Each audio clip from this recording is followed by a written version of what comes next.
नमस्कार, मैं Ramesh Pariyar lecturer government polytechnic college Jodhpur. आज के इस वीडियो में हम ME 201 subject strength of material के टॉपिक डिफ्लेक्शन ऑफ बीम के बारे में डिस्कस करेंगे। पिछले दो वीडियो में हमने डिफ्लेक्शन ऑफ बीम से संबंधित फॉर्मूले व उनसे संबंधित न्यूमेरिकल प्रॉब्लम के बारे में डिस्कशन किया था और साथ ही हमने अगर किसी बीम पर एक या एक से ज़्यादा लोड लगे हुए हो यानी कि कॉम्बिनेशन ऑफ द लोड लगे हुए हो तो उस केस में डिफ्लेक्शन को किस प्रकार से फाइंड आउट करते हैं ये हमने डिस्कस किया था। आज के इस वीडियो में हम डिफ्लेक्शन ऑफ बीम से संबंधित कुछ न्यूमेरिकल्स प्रॉब्लम लेंगे। एक न्यूमेरिकल्स प्रॉब्लम जैसा डायग्राम में एक कैंटिलीवर बीम दिखाया गया है। इसमें क्वेश्चन है determine the slope and deflection at the free end of the cantilever as shown in the figure. यहाँ पर E और modulus of E and moment of inertia I की वैल्यू जो है गिवन है। यहाँ पर हम देख रहे हैं कि एक कैंटिलीवर बीम है। इस पर दो पॉइंट लोड लगे हुए हैं। एक फ्री एंड पर है 20 किलो न्यूटन और एक है 30 किलो न्यूटन जो कि इसके मिड पॉइंट पर है। हमें जो है इसके कारण जो है यहाँ पर जो फ्री एंड है, ये जो फ्री एंड B है, इस फ्री एंड पर इन दोनों लोड के कारण टोटल डिफ्लेक्शन और स्लोप को फाइंड आउट करना है। जैसा हमें पता है कि अगर किसी कैंटिलीवर बीम के पॉइंट पर किसी एंड पॉइंट पर अगर लोड लगे तो उसके कारण जो स्लोप होता है उसका फॉर्मूला हम यहाँ से देते हैं W1 L²/2 × EI। यहाँ पर जो W1 है वो 20 किलो न्यूटन है।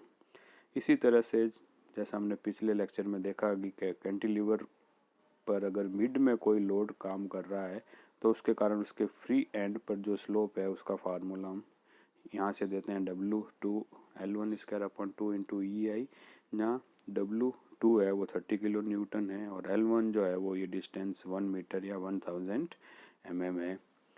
इसकी वैल्यू जब हम फॉर्मूले में रखते हैं, जब जो वैल्यू E और I और W1 W2 और L1 और L की वैल्यू जब हम फॉर्मूले में रखते हैं तो फाइनली हमें जो स्लोप की जो वैल्यू मिलती है वो 1.83 × 10⁻³ रेडियन होगी। इसी तरह से हमें डिफ्लेक्शन फाइंड आउट करना है तो हम इंडिविजुअल लोड के कारण इसके फ्री एंड पर डिफ्लेक्शन फाइंड आउट करेंगे, फिर उनका अलजेब्रिक सम हम कर देंगे। जैसे यहाँ पर जो है फ्री एंड पर जो लोड लग रहा है वो 20 किलो न्यूटन है और हमें पता है कि जब फ्री एंड पर लोड लगता है तो उसके कारण फ्री एंड पर डिफ्लेक्शन का फार्मूला जो है हम यहाँ से देते हैं। यहाँ पर W1 है वो 20 किलो न्यूटन है और L की वैल्यू है वो 2000 मीटर है। इसी तरह से जब हमें पता है कि मिड पॉइंट पर अगर कोई लोड लगता है तो उसके कारण जो फ्री एंड होता है उस पर जो डिफ्लेक्शन का फार्मूला है हम यहाँ से देते हैं। तो इसमें हम जब वैल्यू पुटअप करते हैं W1 की जगह 20 किलो न्यूटन और W2 की जगह 30 किलो न्यूटन, L की जगह पर हम लिखेंगे 2000 mm और L1 की जगह पर 1000 mm और 1 मीटर। जब हम इसकी वैल्यू इसमें पुटअप करते हैं तो अपने पास फाइनली जो वैल्यू आती है वो आती है 2.61 mm, जो कि फाइनल डिफ्लेक्शन होगा। इसी तरह से हम आगे एक और न्यूमेरिकल प्रॉब्लम लेते हैं। जैसा डायग्राम में एक सिंपली सपोर्टेड बीम दिखाया गया है जिस पर दो पॉइंट लोड रख रहे हैं 500 न्यूटन और 800 न्यूटन। इन दोनों पॉइंट लोड के बीच की दूरी 2 मीटर है और इनके जो एंड्स है उनकी जो डिस्टेंस है वो 2 मीटर है 500 न्यूटन लोड के लिए और 1 मीटर है 800 न्यूटन लोड के लिए। हमें इन लोड के कारण E × I × डेल, यहाँ पर E मॉडुलस ऑफ इलास्टिसिटी या प्रत्यास्थता गुणांक है, I मोमेंट ऑफ इनर्शिया या जड़त्व गुण है और डेल जो है डिफ्लेक्शन या विचलन है। तो हमें E × I × डेल की वैल्यू जो है हर एक पॉइंट लोड के नीचे मीन्स यहाँ पर जो है दोनों लोड के कारण टोटल डिफ्लेक्शन कितना होगा और यहाँ पर दोनों लोड के कारण डिफ्लेक्शन कितना होगा ये हम फाइंड आउट कर लेंगे। इसके लिए हम फाइंड आउट करने के लिए प्रिंसिपल ऑफ सुपर इम्पोजिशन का फॉर्मूला काम में लेंगे। सुपरपोजिशन का फॉर्मूला में ये होता है कि अगर किसी बीम पर दो लोड लग रहे हैं तो इंडिविजुअल लोड के कारण हम डिफ्लेक्शन फाइंड आउट करेंगे और उसके बाद में टोटल उसका सम करेंगे।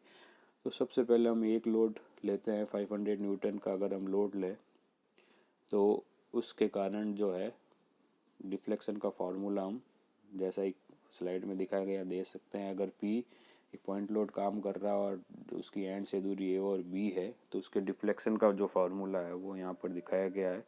पहला फार्मूला हम जब काम में लेते हैं जब x जो है A से छोटा हो और जब x A से बड़ा और L से छोटा हो तब ये फार्मूला काम में लेंगे।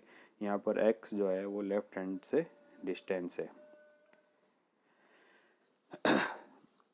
अब इस फॉर्मूले में जब हम वैल्यू रखते हैं तो सबसे पहले 500 न्यूटन लोड के कारण जो डिफ्लेक्शन है उसका फार्मूला जैसा हमने पिछली स्लाइड में देखा, उसमें जब हम वैल्यू पुटअप करते हैं तो यहाँ पर हमने ये वैल्यू पुटअप की। वैल्यू पुटअप करने पर हमें जो टोटल जो E इंटू आई इंटू डेल की वैल्यू है वो ये ऑब्टेंड होती है। इसी तरह से हम 800 न्यूटन लोड के कारण भी डिफ्लेक्शन को फाइंड आउट कर सकते हैं और ये जो टोटल डिफ्लेक्शन होगा वो इंडिविजुअल लोड के कारण डिफ्लेक्शन का सम होगा। तो सबसे पहले हम 500 न्यूटन लोड के कारण डिफ्लेक्शन फाइंड आउट करेंगे, फिर 800 न्यूटन लोड के कारण डिफ्लेक्शन फाइंड आउट करेंगे, फिर इन दोनों को सम कर देंगे। तो पिछले जो स्लाइड में जो फार्मूला दिखाई दिया है उस फार्मूले में हम जो वैल्यू गिवन है लोड और लेंथ की वो वैल्यू यहाँ पर रखते हैं तो हमें फाइनली जो आंसर आता है वो ये 1520 न्यूटन इंटू मीटर क्यूब आता है। इसी तरह से हम आगे एक और न्यूमेरिकल प्रॉब्लम लेते हैं जैसे डायग्राम में दिखाया गया है। एक सिंपली सपोर्टेड बीम है, इस पर एक यूडीएल काम कर रहा है और यूडीएल की जो वैल्यू है वो 1 किलो न्यूटन पर मीटर है। साथ ही इस पर जो है एक पॉइंट लोड भी काम कर रहा है जिसकी वैल्यू 2 किलो न्यूटन है और इसकी जो है लेफ्ट हैंड से जो डिस्टेंस है वो 1 मीटर है। सिंपली सपोर्टेड बीम का जो स्पान है मीन्स इसकी जो टोटल लंबाई है वो 4 मीटर है। हमें फाइंड आउट करना है determine the mid span deflection of the beam. हमें बीम के मिड स्पान डिफ्लेक्शन मीन्स इस बीम के मिड बिंदु पर इन दोनों लोड के कारण डिफ्लेक्शन कितना होगा वो हमें फाइंड आउट करना है। ई की वैल्यू जो 10 गीगा पास्कल दे रखी है और आई की वैल्यू जो है 20 इंटू 10⁻6 mm दे रखी है। हम इन दोनों लोड के कारण इंडिविजुअल लोड को लेंगे और इन दोनों लोड के कारण जो डिफ्लेक्शन आएगा फिर उसको हम अलजेब्रिक सम कर देंगे। तो सबसे पहले अगर हम सिर्फ पॉइंट लोड लें तो इस पॉइंट लोड के कारण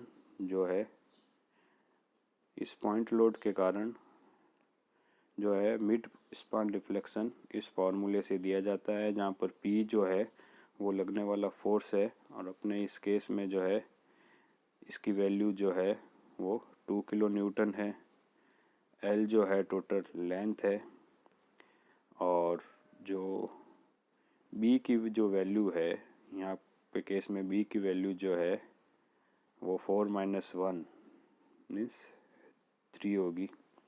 इसी तरह से अगर हम सिर्फ सिंपली सपोर्टेड बीम लें तो उसके कारण जो डिफ्लेक्शन होगा उसका फार्मूला हम यहाँ से देते हैं। यहाँ L जो है स्पान है और ओमेगा 0 है जो यूडीएल जो काम कर रहा है लोड पर उसकी वैल्यू है। अब दोनों लोड के कारण हम डिफ्लेक्शन को फाइंड आउट करेंगे, फिर उन दोनों डिफ्लेक्शन को हम सम कर देंगे तो अपना टोटल डिफ्लेक्शन आ जाएगा। तो जैसा हमने पिछली स्लाइड में देखा जो है पॉइंट लोड के कारण जो E इंटू आई इंटू डेल की वैल्यू होगी वो ये होगी